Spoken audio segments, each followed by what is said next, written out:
He was gone for 3 days. When he came home, the lights were off. His bedroom door was cracked. And inside, sitting quietly on the edge of his bed, was a girl he had never seen before. She didn't scream. She didn't run. She just said one sentence, "My mom told me this was my house too."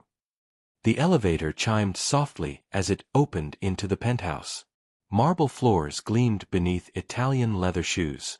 Christian Maddox loosened his tie with one hand and tapped his phone with the other, the latest stock reports flashing across the screen. 37 years old, sharp-jawed, and built like someone who didn't believe in rest, he was the kind of man who moved through the world like it owed him something, and kept paying up.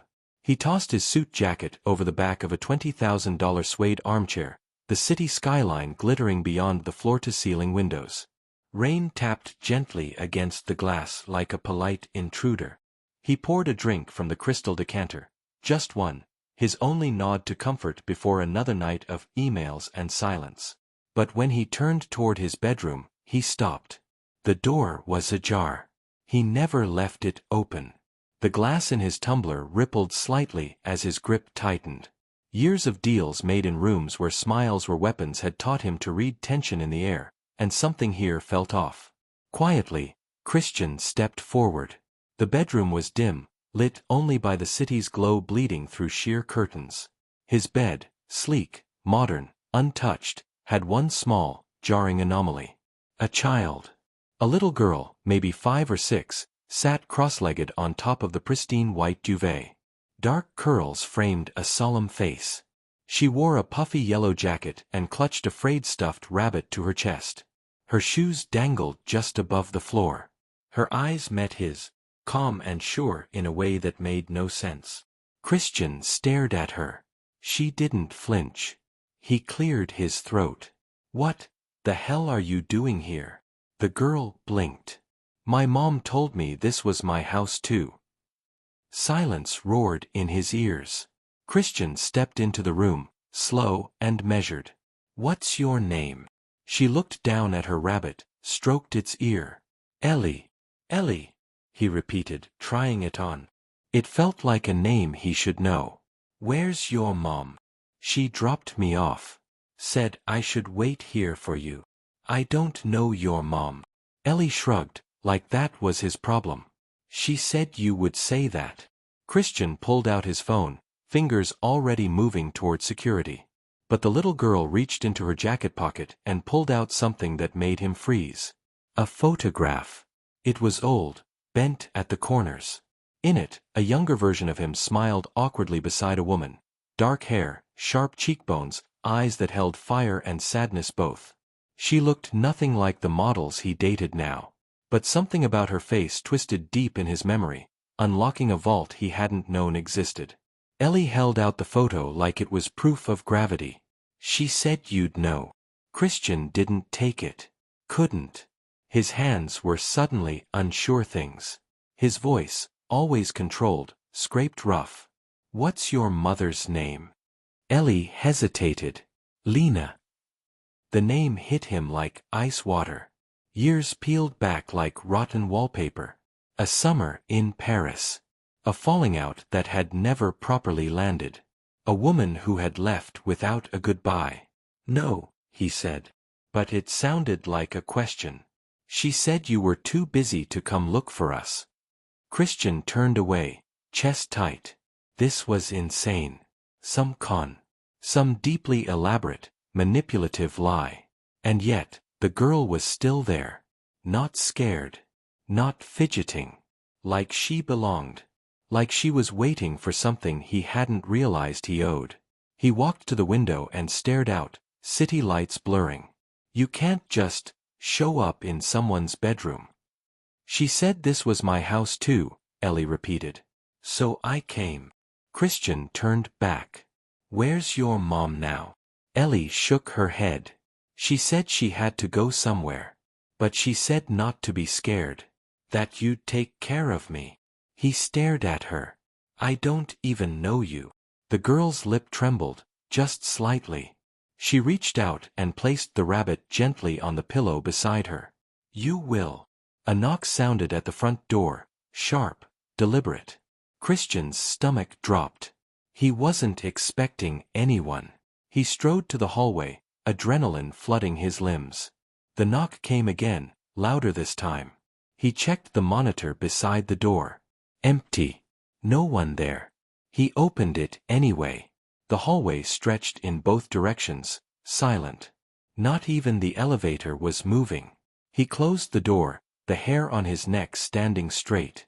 When he turned back, Ellie was standing in the hall, looking up at him with wide, serious eyes. "Are we safe now?" she asked. The glass in his hand shattered. Tiny shards of crystal clinked against the floor as Christian stared down at his bleeding palm. A thin red line was already snaking from his lifeline to his wrist.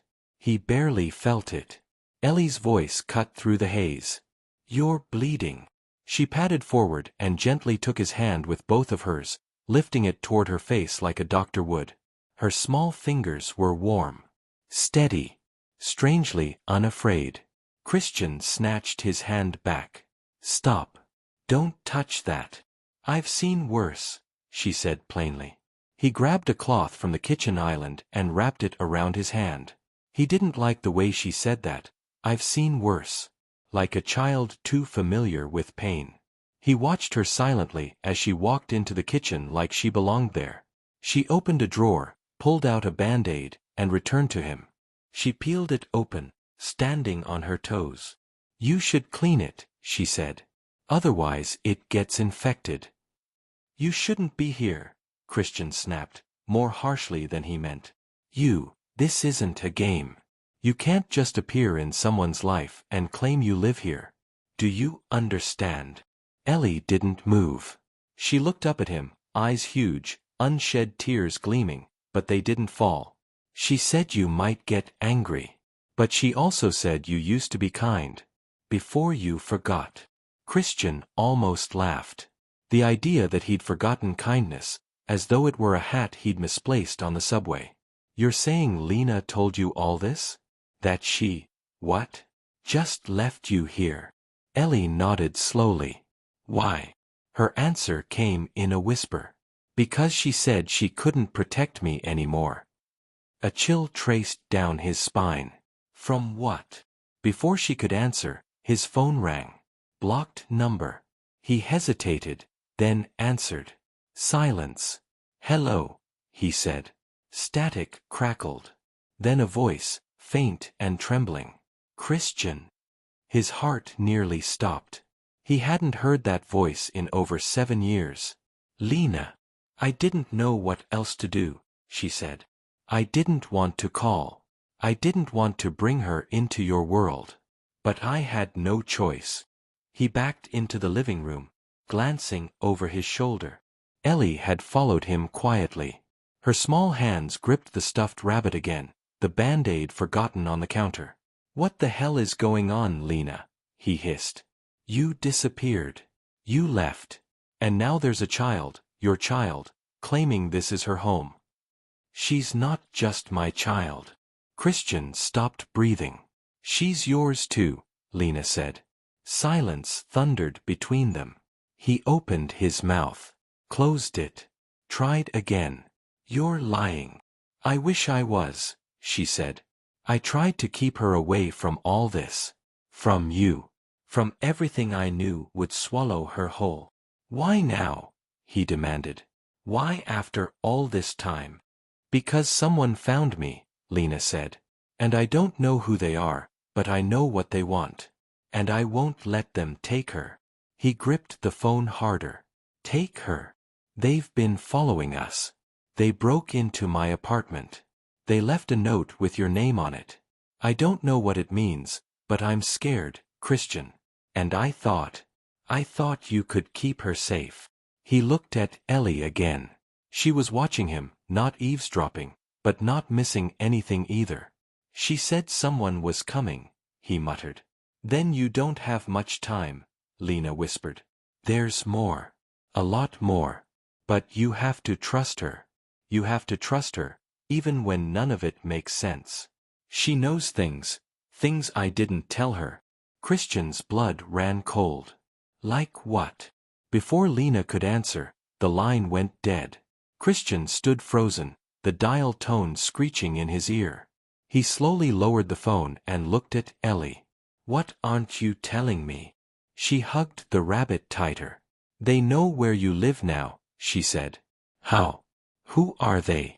Ellie took a shaky breath, like she was about to say something she'd been warned never to say. "They used to follow Mom. But now they want both of us." Christian walked to the window. The city pulsed below like a living organism, beautiful, dangerous, indifferent. He scanned the street but saw nothing unusual. "How do you know they're coming?" he asked. "Because last time," Ellie said, "I saw one outside our window the night before they broke in. And I saw one again tonight. In the elevator glass." Christian felt like the walls were closing in. "I have security. A guard on the lobby. Cameras. Codes." Ellie looked up. "They don't care about codes." He took a breath and forced calm into his voice. Okay, we need answers. You said you know things your mom didn't tell you. What kind of things?" Ellie's brow furrowed. "I see things sometimes. Before they happen. Not always clear. But real." He stared at her. "Visions." She nodded. "Dreams, too. But sometimes awake." "Have you seen what happens next?" She swallowed hard. "I saw you running. Carrying me. Blood on your shirt." His throat closed. "Where?" "I don't know. Somewhere dark. Wet. I think it was raining." The sound of thunder cracked outside as if cued by her words. A sudden beep made them both jump. His phone again. This time, it wasn't a call. It was an alert from his security system. "Garage motion detected. 2:11 a.m. Then, another. "Service elevator override activated." Christian didn't wait. He grabbed Ellie's hand and moved. Fast. "Get your coat," he said. "But now." He moved to the wall safe and opened it, grabbing a black case. He didn't think he'd ever need the gun inside. It felt heavy and surreal in his hands now. Ellie was already by the door, rabbit tucked under her arm, jacket zipped. "Where are we going?" she asked. Christian looked at the screen as the elevator numbers ticked up toward the penthouse. "We're not staying to find out." The lights flickered. The elevator stopped on their floor. The lights snapped back on, but only half the penthouse returned to brightness. One side remained cloaked in shadows, as if the darkness itself had grown roots. Christian moved fast. He pulled Ellie behind him, gun in hand, finger tight but controlled on the trigger. The elevator doors were closed, but he knew someone, or something, was now on his floor. He checked the wall panel again. No signal. The cameras had gone offline. "Listen to me," he whispered to Ellie. "Stay close. Don't let go of my hand. No matter what." She nodded, her small hand sliding into his, warm and trusting. Too trusting. They moved toward the private stairwell hidden behind a false bookshelf, one of the penthouse's lesser-known design features. Only Christian and the architect knew it existed. But before they could reach it, a soft noise echoed down the hallway. A footstep. Deliberate. Drawn out. Someone was walking inside his home. Christian raised the gun and turned slowly. The hallway stretched empty, lit only by flickering sconces. The air felt heavier now, as if pressure were building around them. The floor creaked beneath a weight he couldn't see. Then came another sound, gentler, but more unsettling. A whisper. He couldn't make out the words. It was like hearing a voice underwater. Ellie's hand tightened in his. "It's them," she said quietly. "They don't talk like people do." Christian crouched beside her, whispering, "Can they see us?" She shook her head. "Not yet." He didn't ask how she knew. The certainty in her voice was enough. Another whisper slithered through the air. He moved fast. They darted to the hidden panel, and Christian pressed the latch. It clicked open with a hiss of air. He ushered Ellie inside, then followed, closing the panel behind them just as footsteps entered the hallway. From the darkness, they heard the sound of breathing. Long. Inhumanly deep. Ellie shivered. The stairwell was narrow, dark, and wrapped in cold stone. It led down to the service corridor near the maintenance floors. No cameras. No motion sensors. Christian had never used it in 10 years. He hadn't even known it was finished. They crept downward, step by step. The only light came from his watch screen and the occasional green emergency exit signs mounted along the stone walls. The stairwell twisted down 4 floors before they reached the door marked Sub-Level C. He pushed it open slowly. A wave of humid, metallic-smelling air met them. Machinery thrummed faintly in the distance. Pumps, fans, and backup systems deep in the building's core. It smelled like oil and concrete and something older, like a basement that had never dried. They stepped inside. "Where are we going?" Ellie whispered. "There's a utility exit at the far end," he said. "It leads to the loading dock behind the building. If we make it to the street, we can disappear." She was quiet a moment. Then, "What if they follow us?" He didn't answer. Not because he didn't know, but because he knew they would. The hallway was a long, industrial corridor lined with rusted pipes and flickering bulbs. Halfway through, they passed a large steel grate. Behind it, an empty elevator shaft stretching down into blackness. Christian kept the gun raised. Then Ellie stopped. He turned. "What is it?" She was staring into the grate. "Someone's down there." Christian moved to look, and at first he saw nothing. But then, just before the darkness swallowed it again, he caught a glimmer, like 2 faintly glowing eyes. Watching. A low sound echoed up from the shaft. Knock knock. Like knuckles on stone. Ellie backed up quickly, clutching his leg. "They're trying to scare us," she said. "But they don't know everything." "What do they want?" he asked. She looked up at him, eyes suddenly too knowing. "You." Christian flinched. "Why?" Ellie hesitated. "Because you knew something once. Before you forgot. And they need you to remember." "I don't remember anything," he said. "Not yet." They reached the end of the corridor. A single steel door led to the loading dock. Christian tried the handle. Locked. He swore under his breath, then fished into the emergency box beside the door. The spare key was gone. Behind them, a long metal groan echoed down the corridor. Christian spun around, gun raised. The elevator shaft behind the grate was now humming. Something was rising. Ellie pointed to the wall. "There. Break the panel." Christian looked where she indicated, an electrical control box. Without thinking, he struck it with the butt of the gun.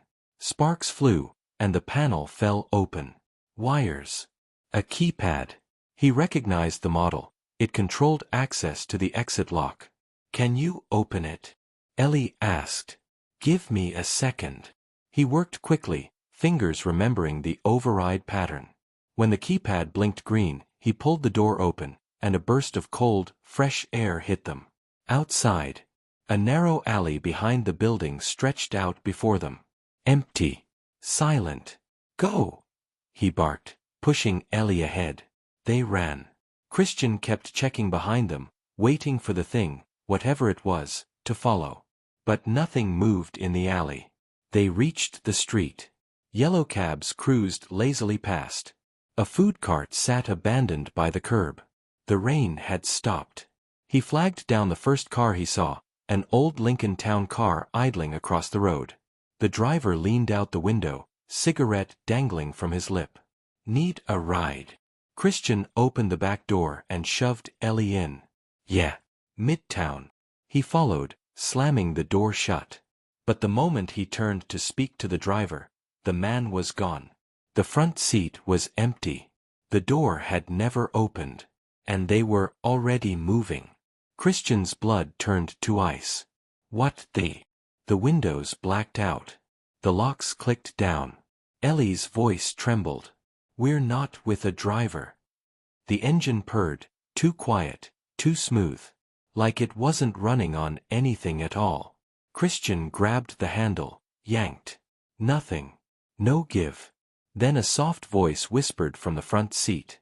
Not a person. Not quite. You were warned not to forget. Christian's mouth dried. Ellie gripped his hand again. The car turned off the main road, heading somewhere no GPS would recognize. The streets outside no longer looked like Manhattan. Buildings faded into haze, distorted like reflections in rippling water. Streetlights bent at odd angles, casting shadows that stretched too far. The road beneath the tires made no sound, no gravel crunch, no rubber hum. Just silence, stretching longer with every turn. Christian leaned forward, pressing his hand against the blacked-out divider. Where are you taking us? The voice from the front returned, calm, unhurried, without emotion. To where it began. I don't know what that means, Christian growled. You will. Ellie huddled beside him, silent now, staring at her reflection in the blackened window as if searching for something. The car began to slow. Outside, the haze lifted just enough for Christian to recognize the shape of a wrought iron gate up ahead. Tall, curling with age, flanked by crumbling stone pillars. Beyond it stood a long, tree-lined drive swallowed in mist. A memory stirred. He didn't know why. Stop the car, he said. It didn't stop. Stop it now. He banged on the glass with the butt of the gun. Still nothing. Then Ellie did something strange. She pressed her palm against the window. Just once. And the car stopped. The door unlocked with a soft click. Christian turned to her, stunned. How did you? She shook her head. I don't know. I just knew it would work. They stepped out into the mist. The air was damp and smelled faintly of soil and pine. Somewhere in the distance, wind chimes clinked, though there was no breeze. The gate creaked open on its own, revealing a gravel path that led deeper into the woods. Christian turned to question the driver, but the car was gone. No sound. No taillights. Just gone, like it had never been there. Ellie walked ahead, unafraid. He followed. They walked in silence for several minutes, until the trees gave way to a clearing. In the center stood a massive old house, its windows dark, roof sagging under decades of neglect. Ivy snaked up its sides like veins. The porch boards bowed and creaked under their steps. Christian stared up at it, unease crawling down his spine. I've never seen this place before, he muttered. You have, Ellie said. When you were little. He frowned. I grew up in Connecticut. This isn't. Not that kind of memory, she whispered. Before he could ask what that meant, the front door swung open. They stepped inside. The interior was thick with dust, cobwebs hanging like lace. A massive chandelier dangled precariously above the entry hall, each crystal dulled with grime. The floor creaked beneath their feet, echoing through the silence. Christian's breath fogged in the suddenly frigid air. Paintings lined the hallway, portraits, all of them. Some had faces scratched out. Others were covered with sheets. But one near the end caught his attention. It was him. A boy, maybe 7 or 8, in an old-fashioned suit. Eyes wide, mouth closed tight like he knew a secret he wasn't allowed to tell. The plaque beneath it read, Christian Maddox, 1989. His throat closed. I don't remember this, he whispered. Ellie walked beside him, staring up at the painting. They tried to make you forget. Who? She turned toward a dark corridor. The same ones that took my mom. A floorboard creaked behind them. Christian whirled around, gun raised. Nothing. Don't fire it in here, Ellie said quickly. Why? They're listening. He looked at her. Who are they? She reached into her jacket and pulled something out, a small silver key. She said you'd need this. Lena gave that to you? Ellie nodded. She said it opens the door that leads to the truth. But once you go through, you can't come back the same. Christian took the key slowly. It was ice cold. It felt heavier than it should, like it held weight beyond its metal. Where does it go? He asked.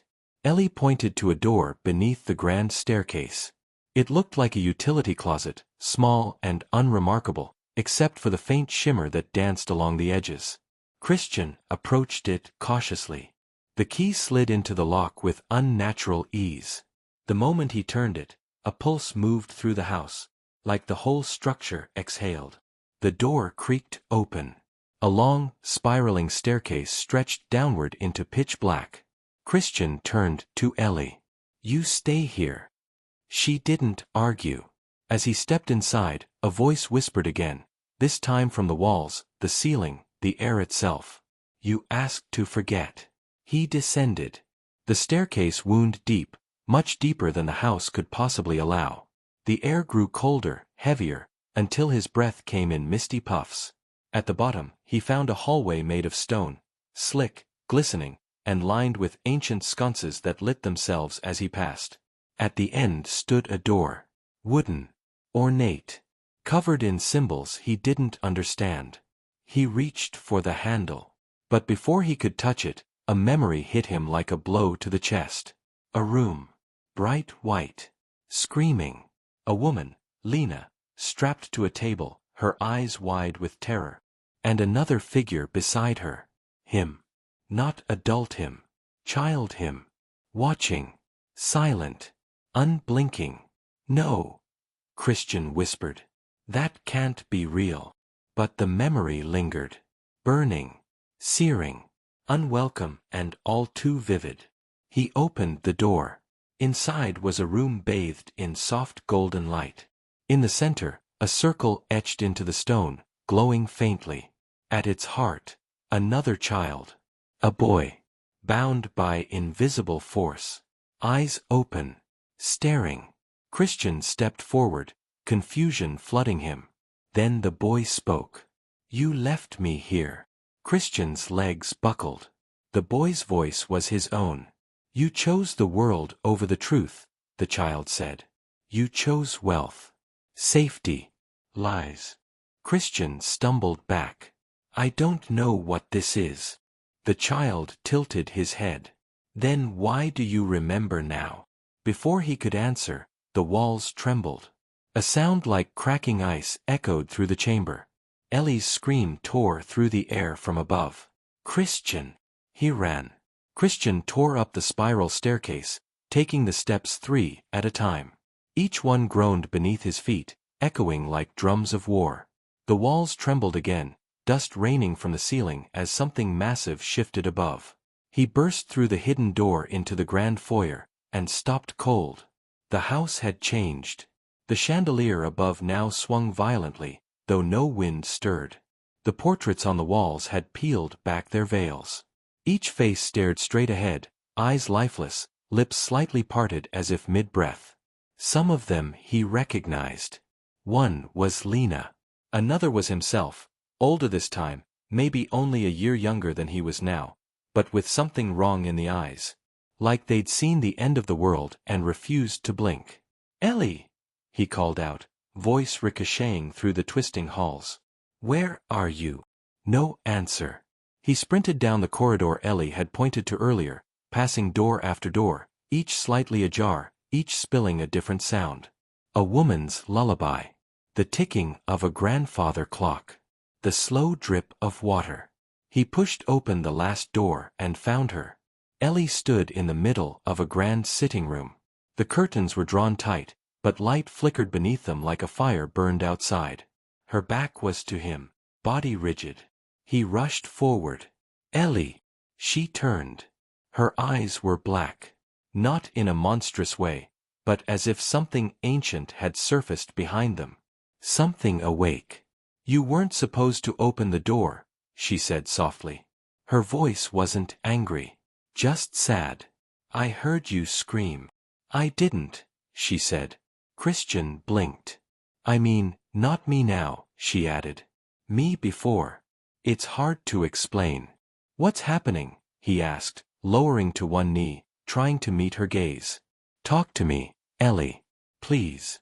The blackness in her eyes receded slowly, replaced again by those warm, frightened irises that had walked into his penthouse just hours ago.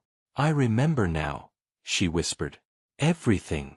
Christian gently took her shoulders. Remember what? Her lip trembled. Why they want us. Behind them, a long groan echoed through the floorboards, like the house itself was twisting in pain. They didn't just follow us, Ellie said. They made us. You and me. Pieces of something broken. Christian stared at her. I don't understand. The room you found, that boy. That was a version of you. The one that stayed behind when you forgot everything. He shook his head. No. That's impossible. You were meant to inherit the circle. The knowledge. But you didn't want it. You chose to forget. Lena helped you. Christian's head spun. What do you mean she helped me? She erased your memories. Hid me. Hid herself. Took us far from this place. But now the circle's breaking. They need you to finish what they started. He stood, stumbling backward. Who are they? Ellie turned toward the fireplace. The flames surged higher. And then, a shape stepped through them. Tall. Thin. Faceless. Not featureless, just faceless, like a void had been carved where identity should be. Christian raised the gun instinctively. Get behind me. It won't help, Ellie said calmly. They're not made of what you understand. The figure stepped forward. No footsteps. No sound. Christian fired. The bullet struck the figure's chest and vanished. No impact, no blood, no reaction. Ellie stepped past Christian, standing between him and the thing. Why did you bring us back? She asked. The figure tilted its head. Because the cycle never ends, it said. Its voice was not one voice, but many, layered, male and female, young and old. You were not meant to run. She stole you. Hid the key in your mind. But the door still opened. Christian's heart hammered. What door? Ellie turned back to him. The circle wasn't meant to be escaped. It's like gravity. If you leave it broken, it collapses inward. The figure raised one elongated arm and pointed toward Christian. He must remember, or the world unravels. The flames behind the figure grew taller, reaching the ceiling. Shadows danced along the walls, twisting into symbols, some of which Christian now recognized from the room below. He staggered, memories crashing into him like a tide. He saw Lena, holding him, whispering, crying. He saw himself, hands over glowing patterns, speaking words he didn't understand but once knew deeply. He saw the child, the boy who stayed, trapped in a circle while the rest of him fled. And he saw Ellie. Not a child born of accident. A child born of balance. A part of the equation. A failsafe. Christian dropped the gun. It clattered to the floor. They were never chasing her, he whispered. They were using her to bring me back. The figure stepped closer. You are the breach. She is the seal. Reunite, and the memory is restored. Ellie turned toward him, eyes full of tears. I'm sorry, she whispered. She didn't tell you because she wanted you to live a life that didn't hurt. Christian stepped closer, hands shaking. Are you saying I have to lose you to fix this? She didn't answer, because they both already knew. Behind them, the house began to tremble more violently. Plaster cracked. Furniture slid across the floors. The portraits began to bleed ink, dripping black down the walls. The faceless figure raised both arms now, and the circle of fire surged open behind it, revealing the chamber below, the boy still bound at its center. You are the same, the voice said. Only choice remains. Christian looked at Ellie. She took his hand. I'm not afraid, she said. Neither was he anymore.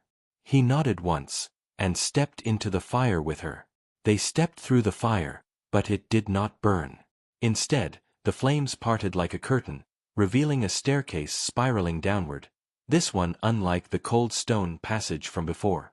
It was made of glass and light, suspended in a void that shimmered with fractured memories. Echoes drifted around them, voices laughing, crying, whispering things Christian couldn't fully understand. He and Ellie walked hand in hand, descending slowly. With every step, Christian's mind felt looser, like bindings were unraveling inside him. Images flashed across the void, snippets of his childhood, moments he'd never lived consciously but now recognized.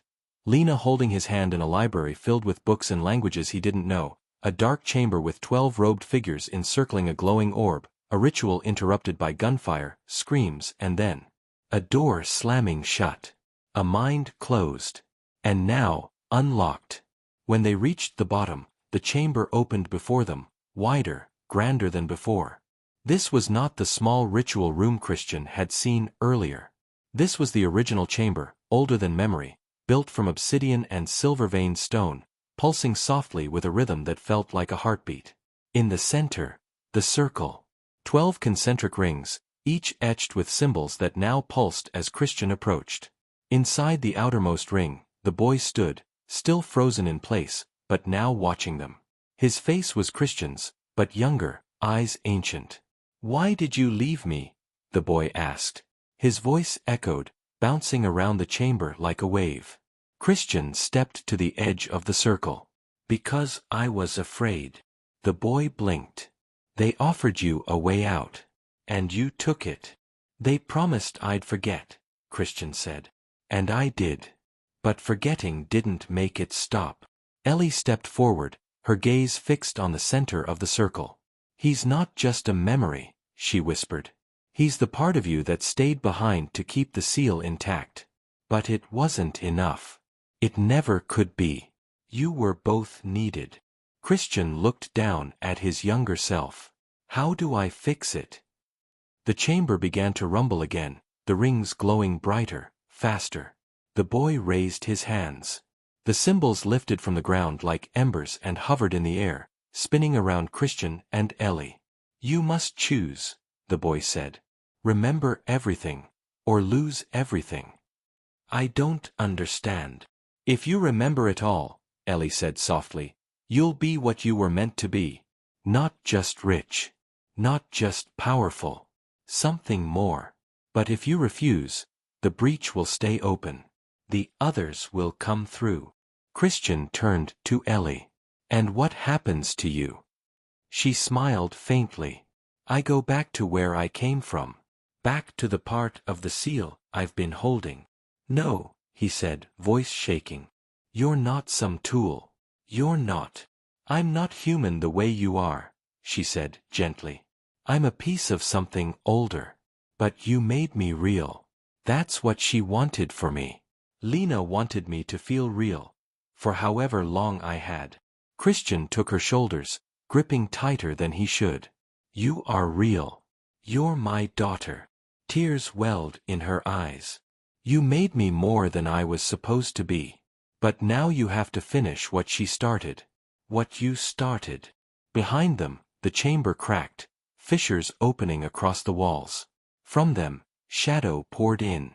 Not smoke. Not fog. Presences. Tall, formless things that watched without eyes, that moved without sound. The same that had whispered through his walls, stood behind elevator doors, and waited in the shadows. The faceless. They were here. They did not attack. They waited. Christian stepped into the first ring of the circle. The boy stepped back into the second. The rings lit up. "What do I do?" Christian asked. The boy raised his arms. "You speak the name you gave up." Christian stared. "I don't know it." "Yes, you do." Ellie stood outside the circle now, hands clasped to her chest, eyes shining. She nodded. And then he remembered. Not his name as the world knew it, Christian Maddox, billionaire CEO, boardroom shark. But his true name. The one given to him in the ritual all those years ago. The one Lena whispered to him as he chose to forget. He closed his eyes. And said it. The chamber exploded with light. The faceless recoiled, hissing silently. The rings spun violently around Christian, symbols tearing through the air, embedding into his skin like glowing tattoos. He fell to his knees, gasping as knowledge surged into him.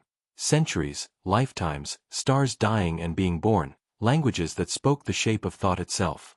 He saw Lena again. Not young, not afraid, but standing tall inside a circle like this one, holding him in her arms, placing the first seal within his mind. He saw why she ran. Not because she feared the faceless, but because she feared what he would become if he remembered too early. Too fast. Too broken. And now, the last truth came to him. The circle wasn't a prison. It was a choice. Balance between forgetting and knowing. Between love and sacrifice. And Ellie. Ellie was never meant to live this long.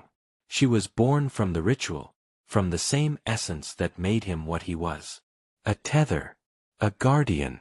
And when he chose forgetting, she became his anchor. A key made flesh. Christian looked up, eyes burning with power and grief. "Let her stay," he said to the faceless. They did not respond. But Ellie stepped forward again, tears falling now. "It's okay, Daddy." The first time she'd called him that. "I'm ready." "No," he whispered. But the light around her grew brighter. Her skin shimmered like glass catching the morning sun. She stepped into the circle. The faceless leaned in. The chamber cracked one final time. And the world split open. The circle pulsed once, twice, and then everything shattered into silence. There was no explosion. No roar of power. Just a sudden absolute stillness that sucked all sound from the chamber. The walls froze in mid-collapse. The faceless stilled, their twisted forms suspended like statues caught between moments. In the center, where Ellie had stepped forward, a sphere of pure white light hovered, radiating calm. Christian fell to his knees just outside it, his body scorched with glowing marks from the ritual, his mind burning with knowledge it was never meant to carry so fast. "Ellie!" he cried out, reaching toward the light. "Ellie, come back." No voice answered. Just that impossibly still light, pulsing softly, like a heartbeat. He crawled toward it, hands trembling, tears streaking down his cheeks.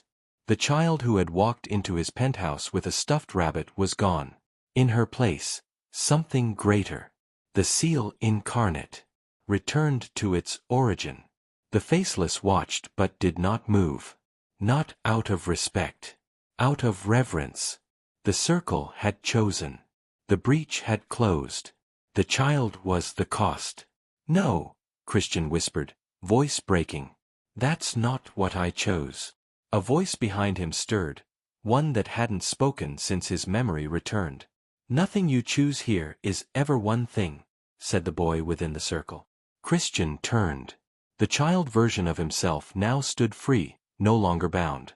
His eyes were no longer ancient, but clear and sharp, like a child who had finally been given the answer to a question he hadn't known how to ask. "You chose to remember," the boy said. "That means you carry the knowledge now. You carry her." Christian stood, staggering, his body barely responding. "Where did she go?" The boy gestured to the symbols now carved into Christian's arms, his chest, his throat. "She's not gone. She's in you. Her light. Her voice. Everything she held back. You can still hear her. If you listen." The white light dimmed, folding in on itself. From within its glow, the faintest trace of laughter flickered, a high, sweet sound, like a memory trying not to fade. Christian fell to his knees again. Grief thundered through him. Real, raw, and endless. For the girl who had called him daddy. For the time they'd never have. For the impossible burden he now carried. Power that burned behind his ribs like wildfire. The faceless began to move again, but this time not toward him. They bowed. One by one. Then they vanished, melting into the stone, into the walls, into the very air. Their purpose, for now, was complete. Christian stood slowly, the chamber groaning under the pressure of something unseen. The circle was beginning to collapse, not from chaos, but from completion. Its energy was spent. The seal had been restored. But it had left him changed. No longer merely Christian Maddox. He was something more now. He walked back through the collapsing stairway, the glass steps reforming beneath his feet only to vanish again as he passed. Time twisted in that place. Days and hours fell apart. When he finally emerged through the top of the staircase, the house was gone. He stood in the center of an overgrown field. The sky was gray with dawn. Birds called faintly in the trees. And Ellie's rabbit, worn, soft, and slightly torn at the ear, sat neatly at his feet. He picked it up, held it close. A wind stirred behind him, warm and familiar. He turned. Lena stood at the edge of the trees. She looked older, tired. But her eyes, they hadn't changed. She smiled, pain and pride colliding in the curve of her lips. "You remembered," she said. He nodded. "I lost her." Lena walked closer. "No. You found her. She's gone." "She was never meant to stay," Lena said gently. "I knew it when I made her. I made her for you. To hold the part of yourself you weren't ready to face." Christian looked down at the rabbit, then back at her. "You could have told me. If I had, you wouldn't have become who you needed to be." He stared into her eyes. "Did you know it would end like this?" "No," she admitted. "But I knew the circle would never close without you." They stood in silence for a long time. Then Lena reached into her coat and pulled out a folded piece of paper. "She left you something. Before the final moment." He unfolded it slowly. A drawing. Crayon on scrap paper. A tall man holding the hand of a little girl. The sun shining above them. The words scrawled across the top in shaky letters. "This is us. Even when I'm not here." Christian felt his knees give out. He sat in the grass, silent tears falling down his face. "She wasn't supposed to feel," he whispered. Lena knelt beside him. "She did. Because she chose to. She became real in a way we didn't plan for." "Where do I go now?" "You already know," Lena said. "You have the knowledge, the seals, the power, and the memory." He looked up. "I don't want power. But you have it," she said. "And now, you choose what to do with it." She placed a hand on his shoulder. And then she, too, began to fade, dust on the breeze, scattering like golden light. Christian sat in the field as morning took hold of the world again. And when he stood at last, the rabbit still in his hand, the earth beneath his feet pulsed with something new. Balance. Restored. But never finished. The circle never ends. 3 weeks later, the penthouse felt colder. Not because of the temperature. Every surface remained precisely climate-controlled, and the glass windows filtered out even the sharpest winds from the city below. But something within Christian Maddox had shifted so completely that even his home, his fortress, no longer felt like his. The silence echoed now. Every footstep, every rustle of paper sounded louder. He dismissed the staff, cancelled every board meeting, and shut down half his business holdings without a word of explanation. Shareholders were panicking. His lawyers were furious. He didn't care. Christian stood at the window, the rabbit clutched loosely in his left hand. It hadn't left his side since that morning in the field. He'd tried to leave it behind once, just once, and within an hour he was doubled over in the middle of his hallway, unable to breathe, visions clawing through his chest like fire. She was still in him. Not in a ghostly way. Not a haunting. Something deeper. Something cellular. Ellie hadn't disappeared, she had fused into him, thread by thread. And now her presence flared when danger neared, softened when people lied, and filled his chest with warmth every time he looked at the rabbit. He hadn't dreamed since the circle closed. Not once. But when he closed his eyes, he didn't see darkness. He saw her. Always her. And the question echoed constantly in his head. "Now that you have the truth, what will you do with it?" The doorbell rang. He didn't move. A second ring. He sighed, turned, and walked barefoot to the elevator vestibule. The security camera above the door had been fried during the breach and hadn't worked since. He reached for the handle. A voice echoed from the other side, low, controlled. Christian. It's Agent Maris. He froze. That name hadn't touched his ears in years. Not since the program. Not since the beginning. He opened the door slowly. A woman stood there in a gray suit, her black hair pulled into a tight bun, sunglasses perched atop her head. In her hand, a folder. Maris. She looked older than he remembered, but her voice was the same, cold steel under velvet. You weren't supposed to survive the circle. Christian stepped aside, letting her in. Neither were you. She walked past him and placed the folder on the kitchen island. We need to talk. I shut that chapter of my life. No, she said, turning to face him. You remembered it. That's not the same thing. He picked up the folder. Inside were photos, grainy, infrared images of a building collapsing in the countryside. The old house. Now a crater. Half the page was blacked out. Below that, photos of him in the field. Holding the rabbit. How did you get these? He asked, voice low. We never stopped watching you, she said. Even when you didn't know who you were.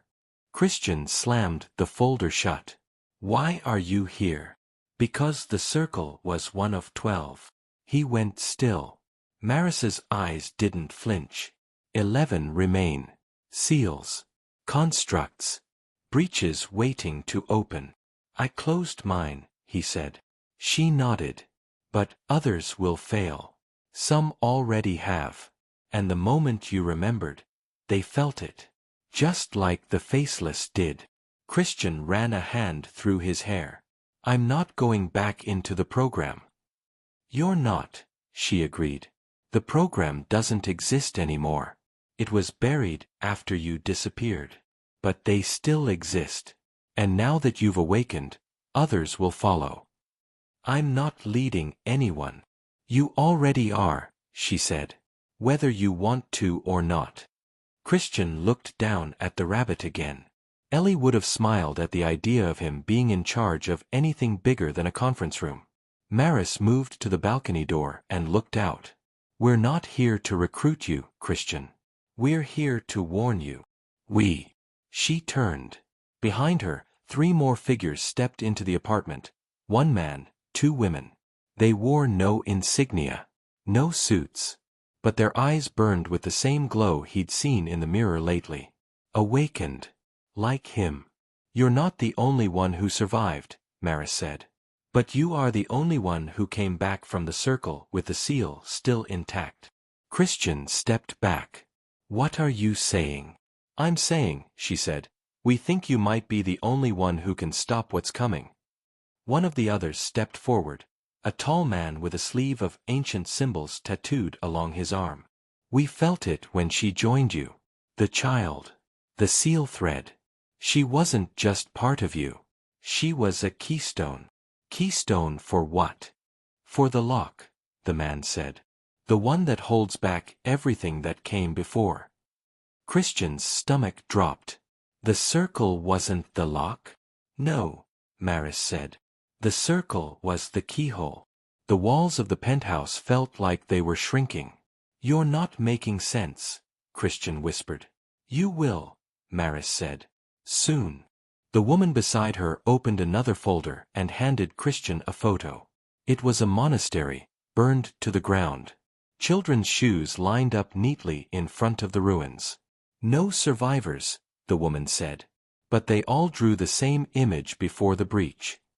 Christian looked at the picture. It was a perfect crayon drawing.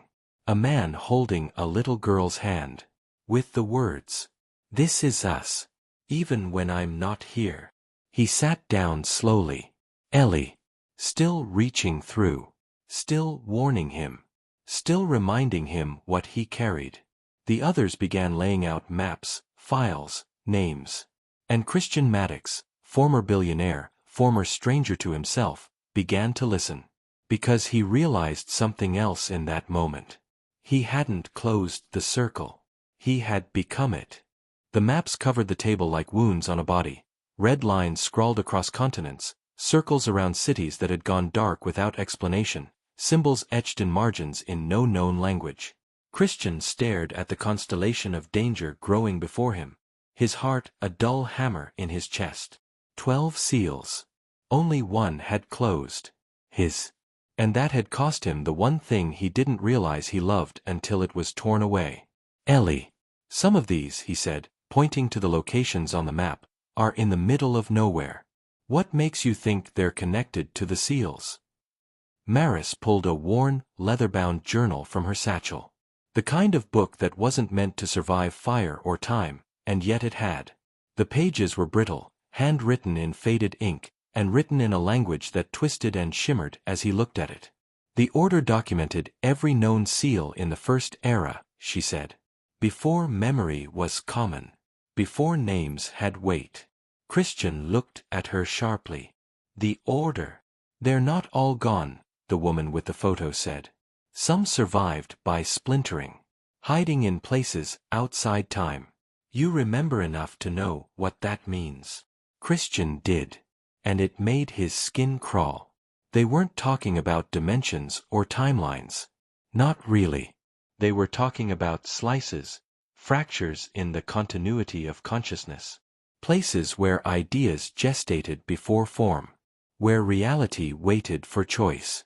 You found an intact order? He asked.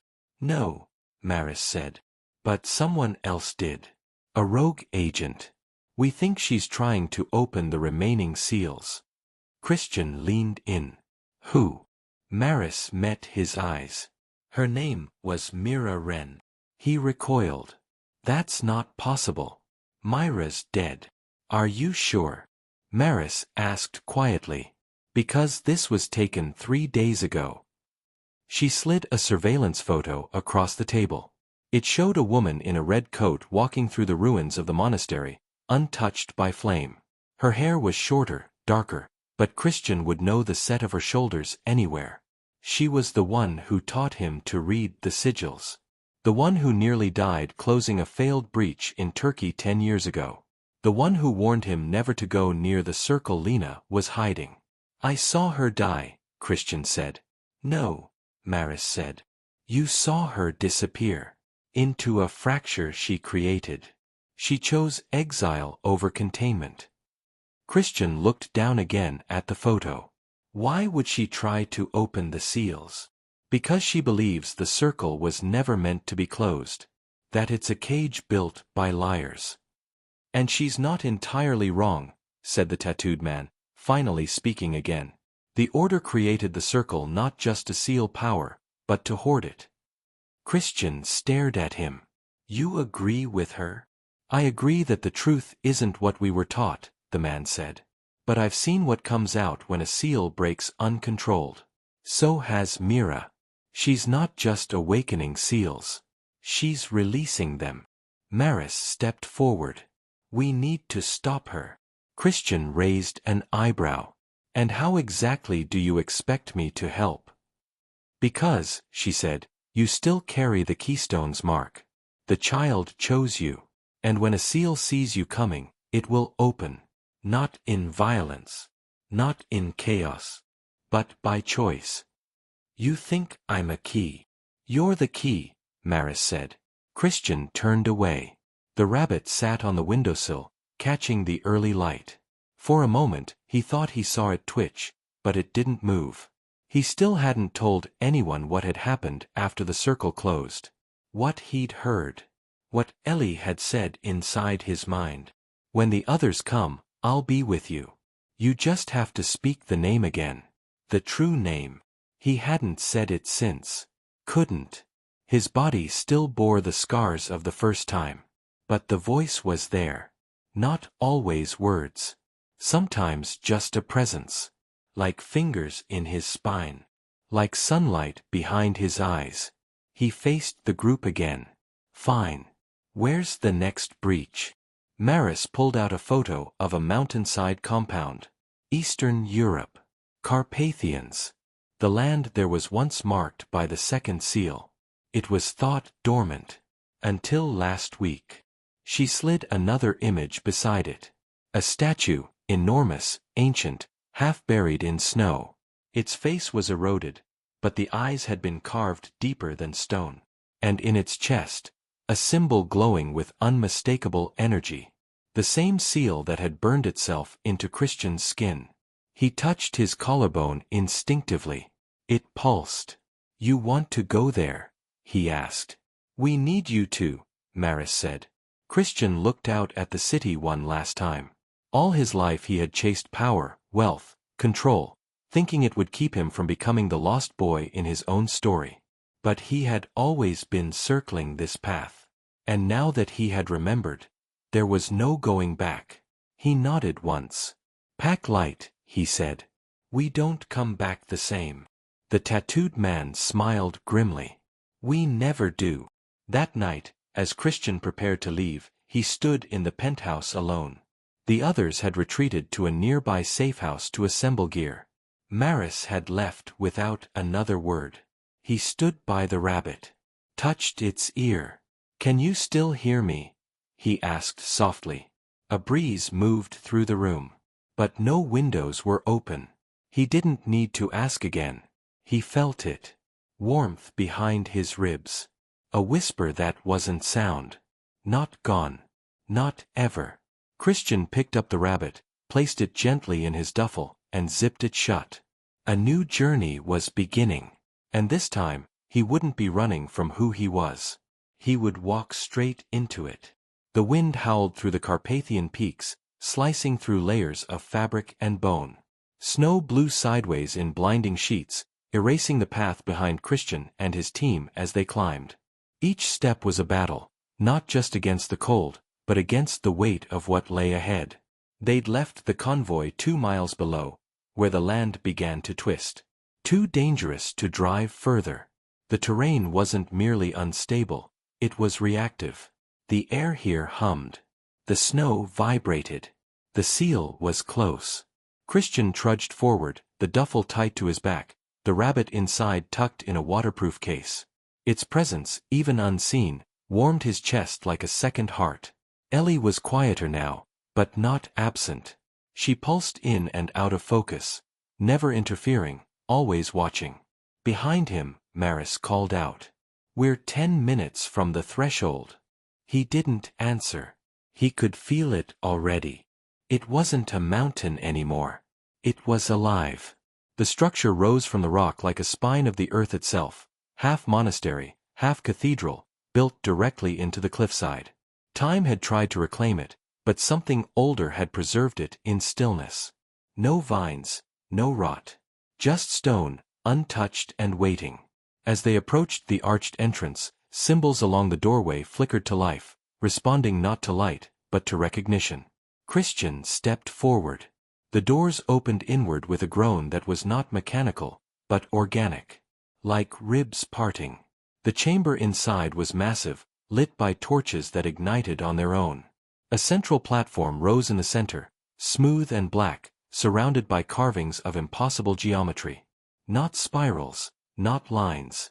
Concepts bent into shape. The others spread out, checking corners, weapons ready. But Christian knew.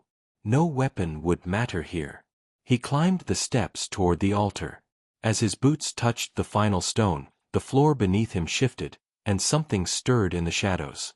A voice. Feminine. Broken. "So. You came." He turned. Mira Wren stepped into the light. She looked nothing like she had in the photo. Her body was thinner, her skin stretched too tight, her eyes too wide and filled with things not meant for human seeing. Her coat clung to her like a cocoon. And around her neck, dangling on a chain, was a sigil. Seal fragment. Christian stepped forward slowly. "Why?" Mira tilted her head. "Because they lied to us. The Order. The Faceless. Even the ones who sealed the seals. They told us we were keeping darkness out.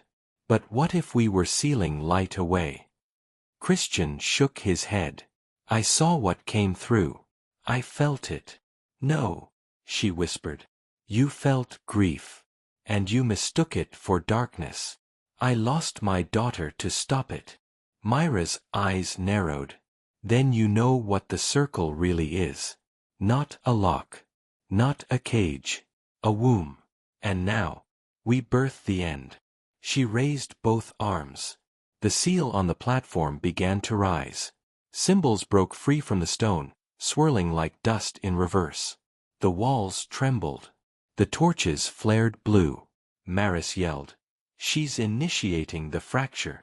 The others moved forward, but Christian held up a hand. "No. This is mine." He stepped into the center of the altar. The energy sliced through him, but he didn't resist. His body bore the marks now. He had walked the full circle. He was the circle. "Ellie," he whispered. "I need you." The warmth returned. But this time, she spoke. "Are you sure?" "Yes." "Then I'll help you. One more time." Christian closed his eyes and reached deep. Not into memory. Into her. The seal marks on his skin erupted in gold fire. Mira stumbled back, screaming as the symbols turned against her, rushing from the air into Christian's body like magnets pulled toward their true center. He opened his eyes. They glowed. He raised his arms, and with one final breath, spoke the name Ellie had taught him in the circle. The true name. The name that bound all 12 seals. The chamber exploded in light. Mira screamed as the fragment around her neck shattered into dust. The swirling sigils dissolved. The floor steadied. The breach sealed. And the silence that followed was not hollow. It was peace. Christian fell to his knees. Smoke curled from his fingertips. Maris rushed to his side, checking his pulse. He opened his eyes slowly. "She's gone," he said. "The fragment. The seal." Maris looked around, stunned. "You did it." He shook his head. "We did." He reached into his duffel, pulled out the rabbit, and held it to his chest. For a long time, he just breathed.